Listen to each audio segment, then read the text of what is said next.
Vous avez entendu l'adage « moins, c'est plus ». Et oui, c'est souvent très vrai.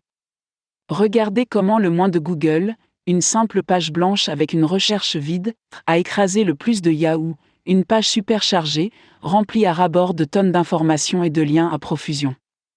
Mais, parfois, plus est, et bien, plus. C'est particulièrement vrai pour les commissions immobilières, 6% d'une annonce de 200 000 € représente 12 000 €. Un calcul assez simple. Remontez donc d'un échelon, disons 2 millions €, c'est le grand écart ou la maison, non. La commission ? 120 000 €. Plus, c'est plus. Laissez-moi vous poser une question simple, gagnez-vous la somme d'argent que vous souhaitez gagner dans l'immobilier ? Si ce n'est pas le cas, il est peut-être temps de monter d'un échelon, ou deux, sur l'échelle de l'immobilier. Adoptez la philosophie du plus, c'est plus et cherchez des maisons plus chères à vendre. Et c'est peut-être le moment idéal pour passer à des maisons plus grandes.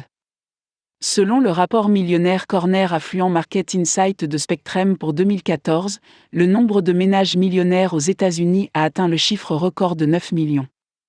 On compte 132 000 ménages américains dont la valeur nette est supérieure à 25 millions d'euros. De plus, on assiste à un nouvel afflux d'acheteurs. Une enquête de l'Association californienne des agents immobiliers a révélé que 85% des acheteurs internationaux déclarent préférer une maison aux États-Unis en raison de sa situation géographique et de son climat, 20%, pour se rapprocher de leur famille et de leurs amis, 20%, des possibilités d'investissement, 9%, des changements de travail et d'emploi, 9%, des possibilités d'éducation, 6%, et des prix abordables, 4%.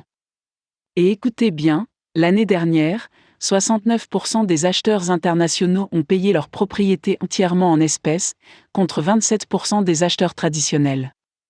Voici quelques conseils qui pourraient vous aider à vous élever sur l'échelle du luxe. 1. Faites vos devoirs.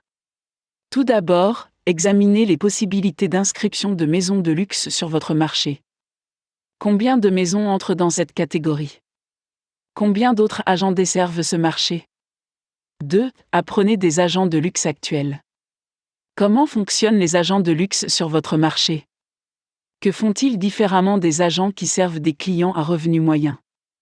Qu'est-ce qui incite les clients à travailler avec eux plutôt qu'avec d'autres agents ? 3. Prenez le temps d'apprendre la culture des personnes aisées.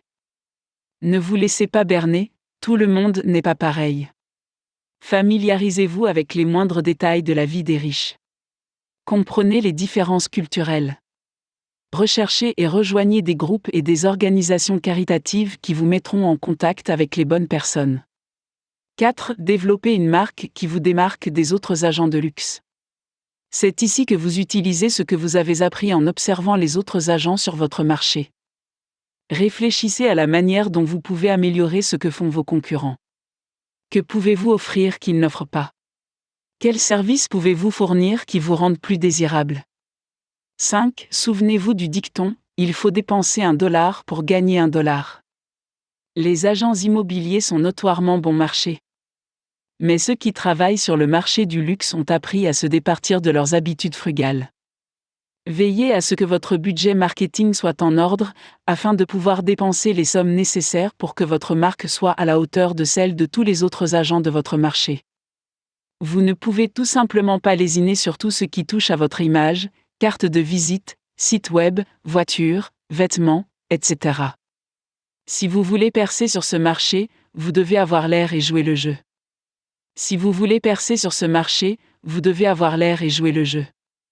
Et une fois que vous avez obtenu une annonce de luxe, ne lésinez pas sur les moyens, utilisez des vidéos et des photos professionnelles à haute définition, etc. Faites-moi part de vos commentaires. Comment est votre marché du luxe ? L'avez-vous déjà visité ? Si oui, quelle a été votre expérience ? Avez-vous rencontré des obstacles plus difficiles à franchir que vous ne le pensiez ? Qu'est-ce qui vous empêche de pénétrer le marché du luxe ? Que pouvez-vous faire dès aujourd'hui pour faire des percées sur le marché du luxe ?